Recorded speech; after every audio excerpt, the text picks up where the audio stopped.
你係咪1月嘅時候 set 咗好多目標，到而家幾乎都未開始過？做 gym 係1月1號嗰個禮拜做完幾次之後，而家都冇咗，甚至連生活都覺得好混亂。眨下眼就嚟到6月嘅時間，自己好似乜嘢都冇做過咁樣，完全明白，因為我就係咁。所以今日想同你一齊去 realign 我哋嘅目標，揾翻我哋要行嘅理想方向。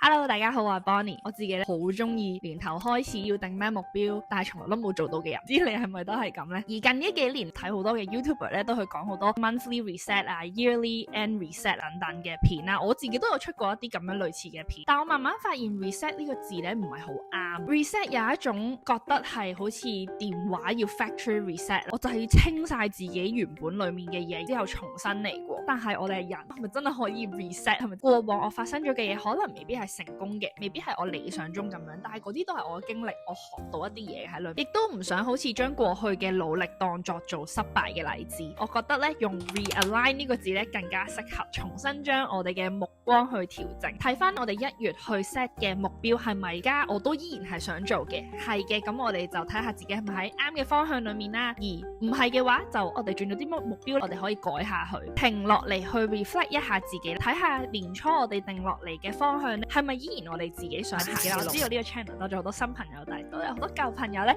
依然喺呢度支持我啦，非常感謝大家。咁亦都同時透過呢個影片去回顧上半年嘅時間咧，去同大家分享一下咧我嘅 update 啦，亦都俾新朋友咧更加認識下我啦。而同時咧我去做呢啲回顧嘅時候咧，都邀請大家攞出你嘅紙同筆啦，一齊咧去 reflect 下你自己啦。希望呢10零分鐘裏面，你都同時可以去 realign 下自己嘅目標嘅。咁我哋就一齊開始啦。今年年初嘅時候，我就將我嘅目標咧分咗4大類嘅，就係事業、social media、健康同埋個人。如果你冇 social media 或者 side business 嘅話咧，我會好建議大家咧將呢樣嘢改做關係嘅。其實我都有 relationship 呢一項嘅，但係我覺得呢樣嘢就比較 personal 啦。咁因為同屋企人同朋友之間嘅關係，我都唔好喺鏡頭面前咧同大家 share 太多。咁如果大家有啲咩特別嘅問題或者特別嘅情況係想聽下我嘅意見咧，你可以下邊留言話俾我聽。咁我之後再有唔同嘅片同大家分享一下我嘅睇法啦。咁但係今日嘅片裏面最主要咧就係回顧呢4方面嘅方向。今年年初嘅時候，其實我係想轉公司，一個好大嘅目標嚟嘅。咁但係咧，我最後係冇做到嘅，因為而家 tech 嘅 industry 咧係比較競爭激烈啦，亦都有好多嘅 layoff 出現啦。咁所以咧係比較困難。但係咧呢樣嘢都唔係冇可能，因為我 team 係有同事俾其他公司挖角過去啦。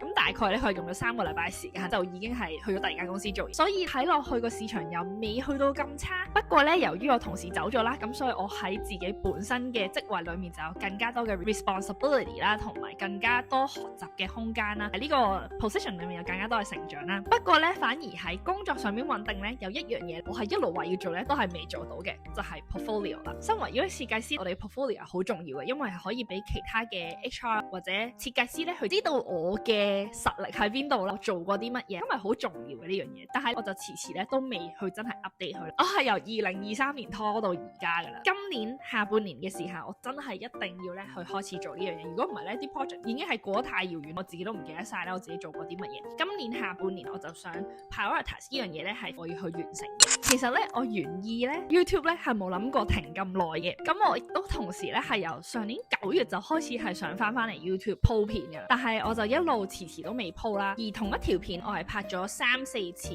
每一次剪完都覺得好似講得唔夠好，好似可以加多呢啲嘢，好似好混亂，有冇人會睇㗎？等等呢一啲去 question 自己嘅問題。但係後來咧，我就睇咗 Vanessa 一個我好中意嘅 YouTuber 咧，佢係專係講 social media 嘅。咁佢分享咗一個6合彩嘅比喻啦，就係話其實 social media 就好似你每日都有一沓你買咗6合彩嘅飛啊，你要 check 嗰張飛你先會知道你有冇中獎咯。片都係一樣，你拍得有幾好，寫得有幾好，其實真係冇人知道嗰個 exactly 嘅 formula 係咪，咁都係要你 po 咗出去，咁你先會知道呢條片係好啊唔好啊，適合觀眾啊唔適合觀眾啊。我就因為咁樣就覺得好，我可以試下。咁我就由3月尾4月開始，先由 IG 開始，咁我就去試下揾翻嗰種做 content 嘅 rhythm 啦。然之後咧就嚟到上個禮拜咧，我真係終於決定 po 咗第一條嘅 YouTube 片，正式翻嚟 YouTube 呢一個嘅平台上面啦。知道好多朋友就係好多問題，點解會消失，去咗邊，做咗啲咩等等呢一啲好多嘅問題，我之後咧會有一條片咧去再同大家分享，亦都想同大家分享下點解我翻嚟 YouTube。所以如果你有興趣嘅話咧，記得先 subscribe， 然之後你就唔會錯過最新嘅影片啦。健身呢樣嘢我就不嬲都有做開嘅。雖然話做開，但係可能一個月好穩定咁樣，一個禮拜去3次，然之後就會停一個月，第2個月又再翻去咁樣。咁而今年誇張啲嘅，我1月去完之後我就冇再去過，停咗大概3個月嘅時間。但係慢慢就發現我真係要去翻做運動，因為我係 work from home 啦。咁而我每日行路嘅次數真係好少，因為我真係喺屋企啦。我係每一日可能行唔多過200到300步，咁我就有啲 concern 啊，即係因為覺得人越老咁你肌肉就會流失得越快啦，咁我就覺得唔得，我真係要翻去做 gym。而下半年呢，我就想 prioritize 呢樣嘢行先嘅，即係自己嘅身體健康，我就叫我老公再寫咗一個嘅健身 plan 俾我啦。佢都好唔想嘅，因為佢覺得寫完俾你都係冇用嘅咁樣，但係話唔得，我哋要相信自己，你要相信我咁樣，咁佢就再寫多個 plan 俾我。而同時呢，我就俾咗個目標自己每日至少行6000步。咁咧喺今年年初嘅時間，我就寫咗一個咁樣嘅表啦。我係跟住一個嘅 YouTuber 去整嘅。主要咧我就係去寫5年後咧，我想成為一個點樣嘅人啦。咁中間大嗰個圈就係我自己想成為一個點嘅人啦，咩特質。我覺得呢個都依然係我5年之後想成為嘅人。而我仲想加多一樣嘢咧，就係我想要加一句嘅 phrase， 就係 be humble, be content and be faithful。呢一個係我接下落嚟下半年或者之後嘅生活裏面都想繼續有一個 theme 嘅。然之後呢個 bubble 就會拆開咗4大方面嘅，就有生活啦、感情、金錢、事業，咁就喺各個方面。我5年之後喺嗰啲嘅範疇裏面，想要一啲乜嘢嘅 achievement， 或者係想係點樣嘅。我覺得呢個都係一個好好嘅機會去 reflect 一下5年之後你係咪依然想擁有呢一啲你寫低嘅嘢啦，或者可能有冇啲新嘅嘢，你有啲新嘅諗法，咁都可以加喺裏面嘅。我就想加多一個方向，就係信仰。我不嬲都有返開教會嘅，亦都有 on and off 有 devotion 啦，但係咧喺2-3年前咧，我同我老公咧都少咗返教會啦，亦都冇再有呢一個習慣啦。喺好多嘅混亂之中咧，到今年嘅3月咧，我哋再一次咧穩定咁樣咧返去教會啦。我哋想有返一個好嘅信仰生活，咁我哋就每日咧都有靈修嘅習慣。但係最主要下半年我想繼續 keep 住咧去做嘅咧，就係有 devotion 嘅時間。咁我而家咧係做緊呢一本嘅 devotion 嘅，係一本 devotional Bible 嚟嘅。其實佢就係一本嘅聖經啦，咁就係加咗日期啦。咁佢就將一本聖經分隔唔同日期咧，去guide住你1年裏面咧完成聖經嘅。而每一日咧，佢都話俾你聽，你今日睇嘅章節有啲係究竟講緊啲乜嘢，主旨係乜嘢，你點樣可以應用喺你生活裏面，有啲 guided question， 係一個幾好嘅開始，再次有翻呢個習慣。以上咧就係所有嘅回顧啦。喺呢啲回顧裏面，我通常都會問自己3個問題嘅，大家都可以試下啦。